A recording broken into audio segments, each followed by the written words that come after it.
Estas férias leve o observador no bolso. Na praia, no campo ou entre viagens, acompanhe toda a atualidade sem limites.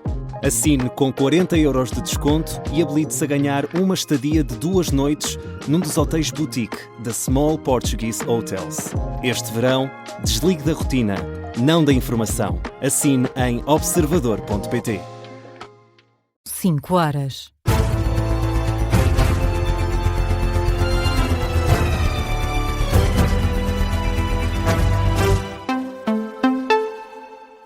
Bom dia, sou o Martim Madeira e está na hora de atualizar toda a informação na Rádio Observador. Começamos pela atualidade internacional. O Irão declara que o Estreito de Hormuz está fechado, uma informação dada pela agência de notícias britânica Reuters. A decisão surge depois de um navio civil com bandeira do Chipre ter sido atingido pelo Irão. O Irão alega que o navio estava a viajar por uma rota não autorizada e que, portanto, desligou também os sistemas de localização e comunicação, uma tática conhecida e usada em frotas sombra, e por isso teve de atingir o navio por este não estar a cumprir ordens. Ora, os Estados Unidos lançaram uma série de ataques ao Irão em resposta a este navio civil atingido, e por isso o Irão decidiu fechar o estreito durante um período indeterminado, diz a Guarda Revolucionária Iraniana, que é até aos Estados Unidos, que vai durar até aos Estados Unidos saírem da região do Golfo, e avisa que os ataques norte-americanos não vão ficar sem resposta. O secretário da Defesa norte-americano, Pete Hegseth, já reagiu a esta decisão. Escreve nas redes sociais que o Irão vai pagar pela má escolha que fez. Também ainda no panorama internacional, no Canadá, houve um tiroteio em Toronto, houve um tiroteio que deixou 5 pessoas com ferimentos de balas. 2 dessas pessoas, dessas 5 vítimas, acabaram por falecer no local. É o que indica a polícia de Toronto através da rede social X. O estado da condição das restantes vítimas ainda não é sabida. Só se sabe que, de facto, sofreram ferimentos devido às balas. As outras 2, de facto, já foram declaradas como mortas. E este tiroteio ocorreu no centro da cidade de Toronto durante o Festival de Salsa Santa Clara, que é um festival que acontece todos os anos em Toronto para celebrar a cultura latina no Canadá. Também já o primeiro-ministro canadiano Mark Carney já reagiu a este tiroteio, diz que está aterrorizado por este tiroteio e que a polícia tem todo o apoio do primeiro-ministro para os esforços em apanhar os responsáveis. Por agora ainda não foram dadas mais informações por parte da polícia de Toronto sobre o suspeito, sobre o motivo ou sobre detenções, apenas de que existem de facto 5 vítimas, e 2 delas mortais, e que a polícia vai estar disposta a dar informações em breve. Passamos já à atualidade nacional e à crise de água em Almada. O novo furo de captação de água estava previsto para o final do mês, mas foi acelerado e vai já arrancar no dia de hoje. Poderá aumentar em cerca de 20% a capacidade do sistema de abastecimento de Almada.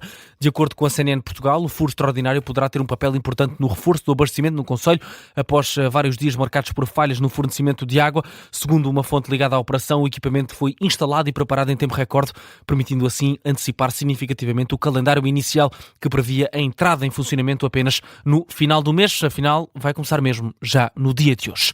Passamos para a polémica sobre os exames nacionais. A FENPROF vai apresentar uma queixa na Procuradoria-Geral da República para a abertura de um processo de inquérito de classificação dos exames nacionais.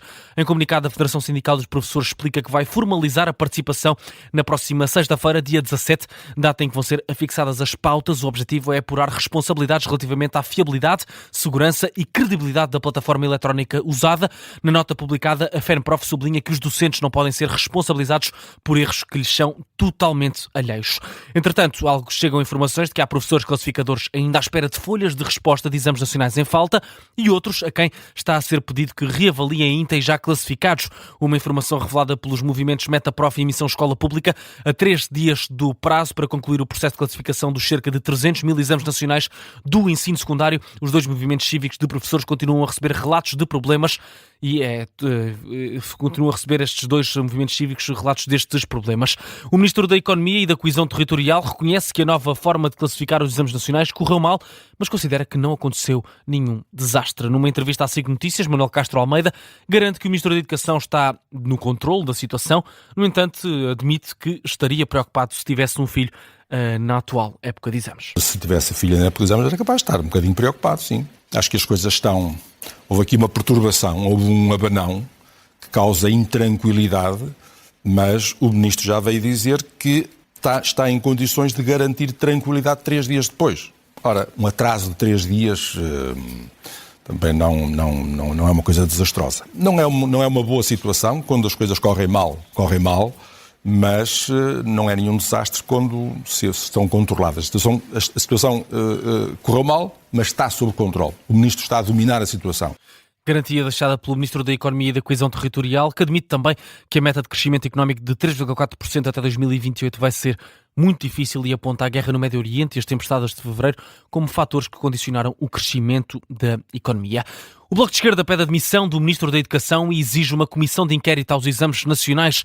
O coordenador do Bloco responsabiliza Fernando Alexandre pelo caos na realização e correção das provas nacionais e diz que o Ministro não tem condições para continuar a exercer o cargo. José Manuel Pureza considera também que o pagamento das horas extraordinárias aos professores classificadores não é uma generosidade, é apenas a obrigação de cumprir a lei. Havendo trabalho suplementar, ele tem que ser, evidentemente, remunerado. Sobre isso não há a menor das dúvidas.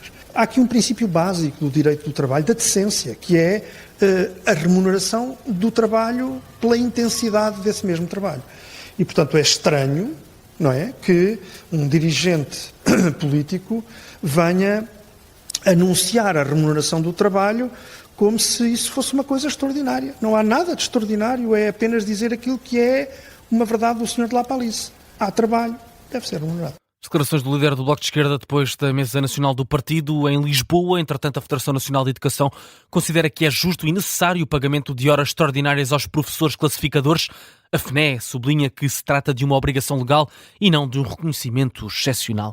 Passamos agora ao desporto e falamos do Benfica. O treinador do Benfica, Marco Silva, estreou-se com uma derrota na pré-temporada, perdeu por 2-1 frente ao Flamengo de Leonardo Jardim. Foi um duelo de treinadores portugueses num jogo a contar pelo troféu do Algarve.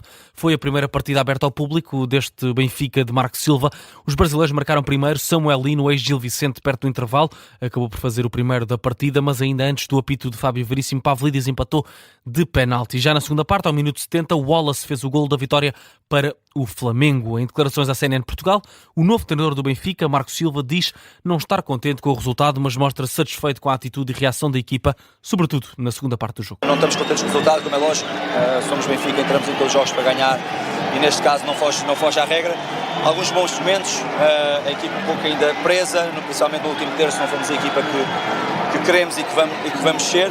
Alguns bons momentos, como falou, a reação na segunda parte, os 2 golos que sofremos, teremos que fazer muito melhores, temos que ser muito mais fortes. O novo treinador das Águias garante que o Benfica do futuro vai ser e tem de ser melhor. Os encarnados vão ter agora um novo jogo particular frente ao Vila Real de Espanha na próxima sexta-feira, dia 17. Vamos também agora falar do Mundial. Já estão definidas as meias finais deste Mundial de 2026 nos Estados Unidos.